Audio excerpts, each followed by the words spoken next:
In studio, I'm joined by Danson Otawa, who is the National Coordinator at the Africa Center for Apologetics Research, a counter-cult apologetics research ministry, to help us dissect this whole issue. Karibu sana, Danson, to the studio. Thank you so much for having me today. I mean, people have many questions regarding this whole issue.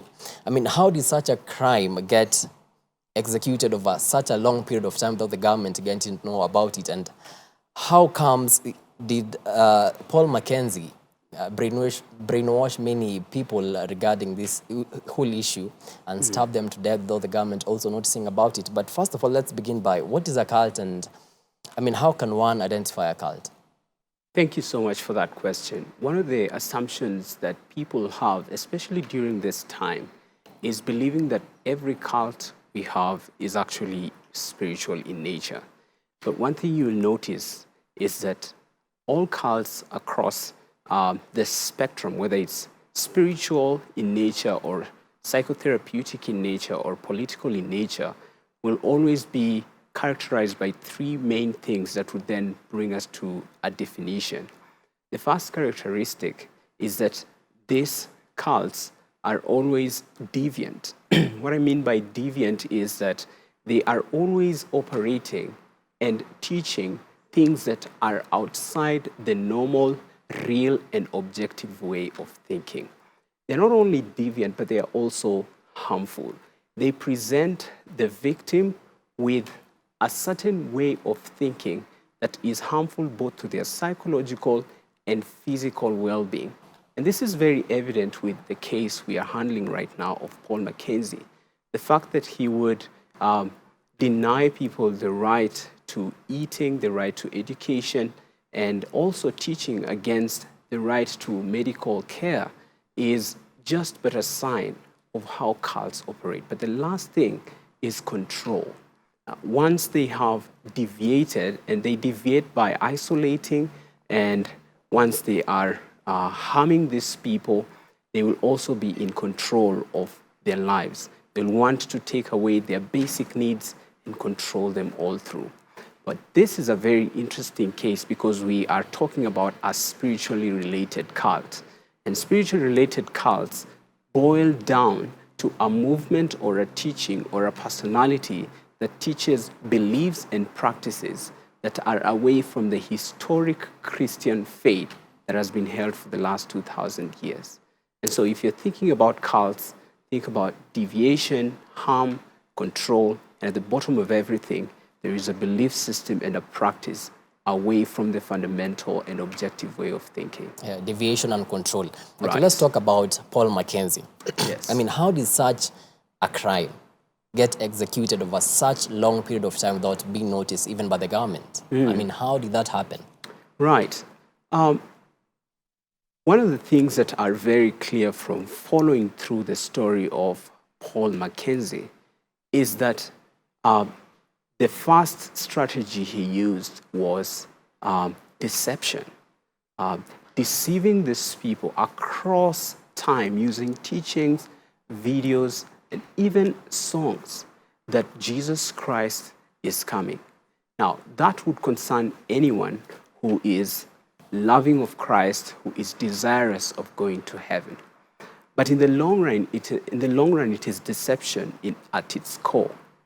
The second thing that cultic leaders, or in this case, Paul McKenzie, will do after deceiving people to believing such a teaching, such a heresy, that Jesus Christ is coming, and so we need to get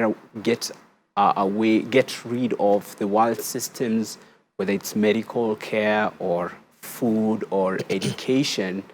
He would then make them dependent on him. And how does he do this? So notice we said deception and two, dependence. How he would do this is by isolating these people, isolating his followers. And we have a very sad case here of a man who went and acquired 800 acres of land, and in the middle of that, where there is no access to people, no access to social services like police and hospitals and things like that, he would then make them dependent on him. That is both psychological and physical. And because this is happening across a long spectrum of time, these people are already psychologically manipulated. Now, after deceiving and after, of course, making them dependent, finally he would dread them. He would inflict fear in them. There is no world outside the reality that they are having right now. And of course, with the reality of going without food for so long, these people would fear that if they went back to their normal lives, Jesus Christ is going to come and he will miss them. They will miss heaven. And this promise of utopia, a reality that does not exist, hangs over their heads and deludes them over and over and over. So deception, dependence, and dread. Fear is an extremely useful tactic with these kinds of people. They will want you to dread the idea of not being close to them. And of course, death comes. Yeah. I mean, what makes people get lured so easily? You've seen even a hair hostess selling everything she has just to give to the pastor and join the cult. I mean, how easily do people get lured to these cults? Yeah. So there are two ways of thinking about this. We're thinking about the perpetrator here, who is the cultic leader, but we are also thinking about the followers who are the victims in this case. With the perpetrator, all they have to do is study for a long time what are the fundamental needs of these people and how can they get those needs met as a form of control. Yeah. In this case, we are talking about four specific things. We're talking about intellectual needs, emotional needs, social needs, and finally spiritual needs. And so in this case, we have a teaching, an eschatological teaching that Jesus Christ is coming with very, very many strange details that are out of orthodox historic Christian faith. And so these things are mind stimulating, and they would teach these things across time. So if I'm an intellectual person, I would be attracted to these things because I want to meet an intellectual need. Now, emotionally also, some people just don't have, and are not experiencing love and are not experiencing harmony and warmth from family and things like that because of isolation, because of so many issues in their lives. These leaders promise them love, promise them care, and they even promise them family. They would even call themselves fathers to these people. You have this language of my dad, my mom, my spiritual so and so. So they are trying to meet a need here. But there's also the social need. People are looking for identity. People are looking for a role in society. And they will definitely give them this. But in this specific case, there is a spiritual need. There is a need to be to experience the transcendent. This leader has come forth to say he speaks with God, and God gives him this, and he tells him this. Now, who doesn't want to experience such an ecstasy? Who doesn't want to experience such a mystical level of thinking? And because of this emotional, social, intellectual, and spiritual needs being met by this leader, he is then able to take these tools, hand them over as baits to him achieving what his end goal is. And in this case, that's just what Paul McKenzie was able to do. So it's actually playing their psychology. Right, Yeah. right, yeah. I mean, we've seen the Evangelical Alliance of Kenya today urging President William Ruto to regulate the places of worship. Do you think this is a solution to such problems in the society?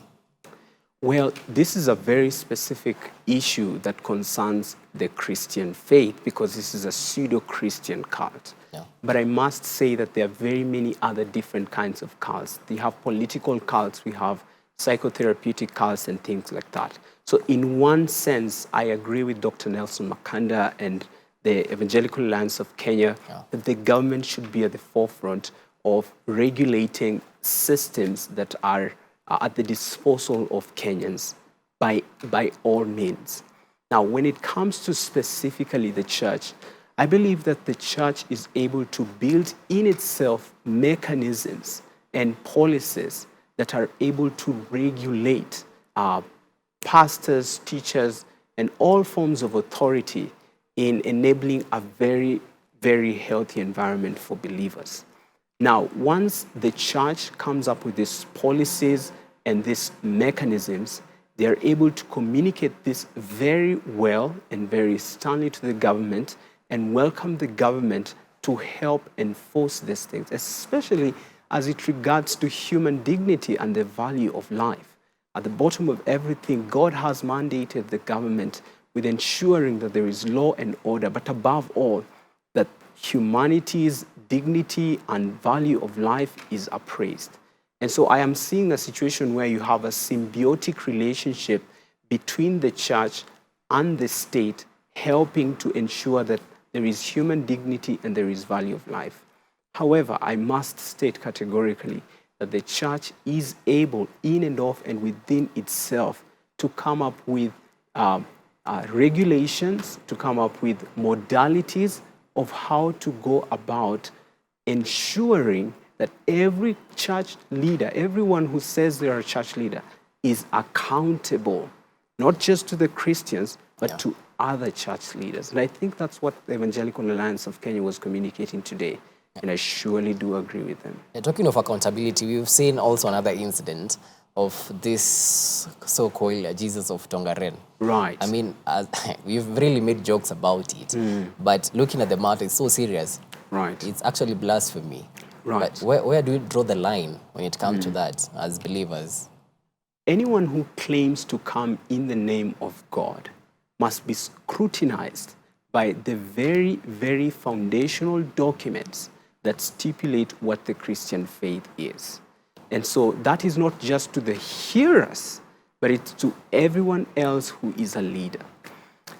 What we have seen with the Yesu Tongaren issue is that no one has been able to go directly and communicate to the community in Bungoma and the community in Kenya and say, hey, look, here is a wrong teaching. Yes, I know we have freedom of worship, but there are dangers when this kind of freedom is not regulated. Now, before you can go to the Constitution, we have the Bible. Yeah. The Bible does not teach that there will come another Christ.